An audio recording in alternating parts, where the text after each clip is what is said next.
Di istana megah namun sunyi, hiduplah dua orang bersaudara, satu perempuan dan satu laki-laki.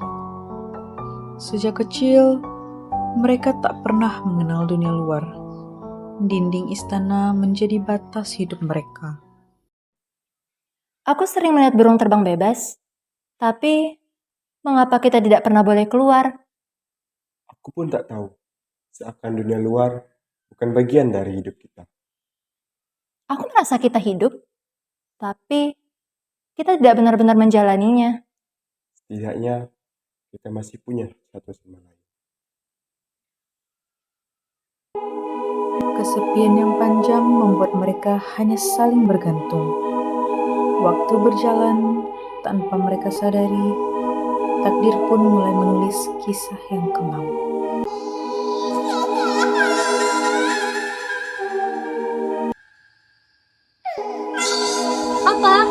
Apa yang harus kita lakukan? Jangan ada yang tahu mereka ada di sini.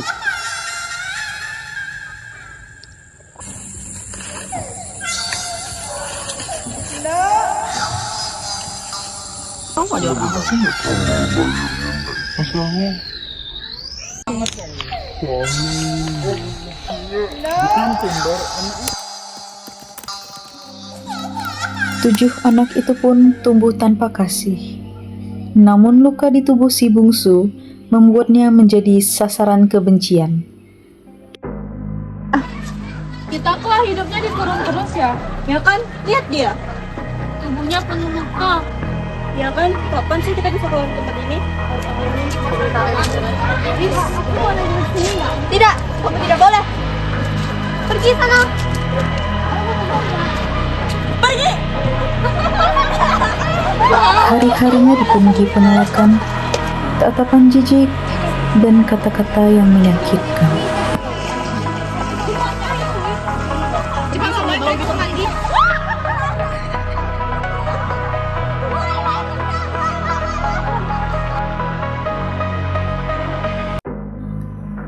Tubuh kecil itu hanyut, air sungai berputar, berbuih di sekelilingnya, seakan alam memeluknya saat manusia menolaknya.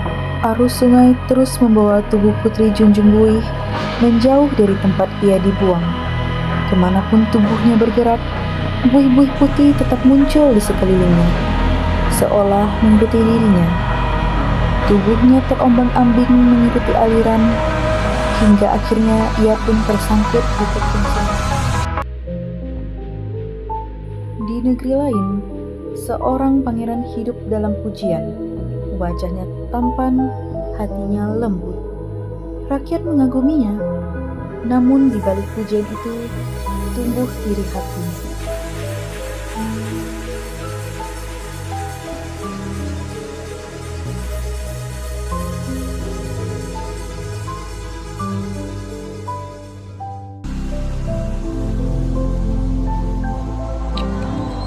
Tubuhku terasa perih.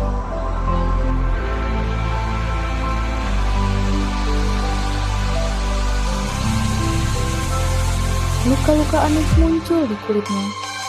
Orang-orang mulai menjauh. Hari-hari setelah itu pun berubah. Pangeran yang dulu dipuji, kini dijauhi. Tatapan kagum berganti bisik-bisik takut.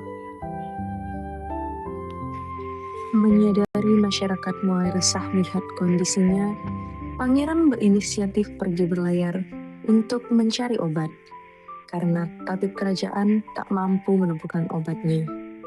Selain daripada itu, ia juga ingin pergi dari tatapan orang yang menyakitkan.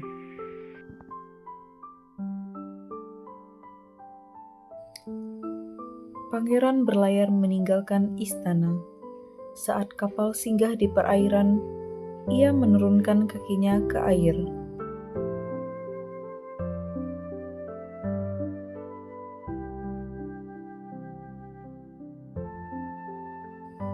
Pangeran memahami, di tempat itulah kesembuhan berada.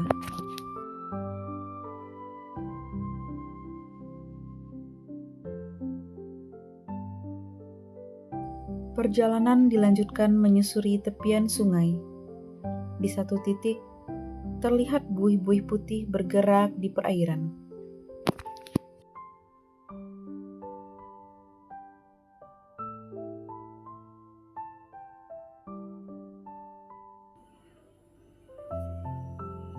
Putri Junjung Buih dibawa ke istana.